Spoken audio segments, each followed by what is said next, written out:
میرے نبی جب دنیا میں تشریف لائے لمبا سجدہ کیا، پھر اس کے بعد سر اٹھا کے یوں کیا اور اس ہاتھ کا سہارا لے کر اس ہاتھ کو یوں اٹھایا اور ایسے انگلی کو کیا تو ایک پورے عالم میں نور ہی نور پھیل گیا اور آپ گرے، اور پھر اس بچہ جیسے ہوتا ہے ویسے آتے ہی اعلان کیا کہ میں سجدے لے کر آ رہا ہوں۔ اور جب آپ دنیا سے جا رہے تو آپ نے کہا نماز نماز نماز نماز نماز نہ چھوڑنا۔ تو عبادات میں ایک نماز ایسی ہے جس میں گنجائش نہیں۔ اور اس کے بعد دوسری زندگی میں چند چیزیں ہیں، چند چیزیں، ان سب کا خلاصہ کروں تو 4 چیزیں ہیں، سب کا خلاصہ کروں تو 4 باتیں، وہ بھی حدیث پاک میں۔ میرے نبی نے فرمایا 4 باتیں لے لیں اس سارے ہال کے حاضرین حاضرات سامعین سامعات، تو میرے نبی فرماتے ہیں اس کو سب کچھ مل گیا، سب کچھ مل گیا۔ 4 باتیں، سب کچھ مل گیا۔ صدق حدیث، حفظ امانت، حسن خلیقت، عفت فی طعمت۔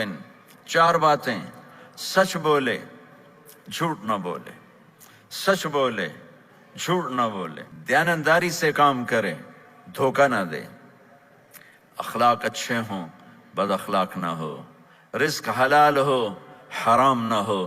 4 باتیں جو کر لے گا وہ پورا دین اس کے ہاتھ میں آ جائے گا۔ عبادات کے بعد نماز، فرائض، تو ایک سچائی ہو، ایک دیانتداری ہو، ایک اخلاق اچھے ہوں اور ایک رزق حلال ہو تو ہر چیز آپ کے تابع اللہ تعالیٰ کر دے گا۔ یہ پورے کا پورا دین ہے جو میرے نبی لے کر دنیا میں تشریف لائے۔ یہاں کے ماحول میں دوڑ لگی ہوئی ہے اور ایک دوسرے کو خیال کرنا یا اس کے لیے وقت نکالنا، خاص طور پر جہاں والدین پوری دنیا میں ہی پریشان ہیں لیکن ان ملکوں میں زیادہ پریشان ہیں کہ پتہ نہیں سسٹم ایسا ہے یا قدر کوئی نہیں ہے۔ لیکن میرے نبی نے فرمایا تھا کاش میری ماں زندہ ہوتی تو تم لوگ دیکھتے میں کیا کرتا۔ میں عشاء کی نماز کے مصلی پہ کھڑا ہوتا، سورۃ فاتحہ پڑھ رہا ہوتا اور ادھر سے میری ماں مجھے پکارتی محمد، تو میں ماں کے لیے نماز توڑ دیتا۔ ایک صحابی کا پیغام آیا ان کی بیگم کا کہ وہ مر رہے ہیں لیکن کلمہ نہیں پڑھا جا رہا، تو آپ تیزی سے اس کے گھر گئے، دیکھا تو وہ بول رہے ہیں، آپ نے کہا کلمہ پڑھو، کہا جی نہیں پڑھا جاتا، ویسے بول رہے ہیں نہیں پڑھا جاتا۔ آپ نے پوچھا اس کے والدین میں کون زندہ ہے، کہا جی ماں زندہ ہے۔ آپ نے کہا بلاؤ، ان کی ماں آ گئی۔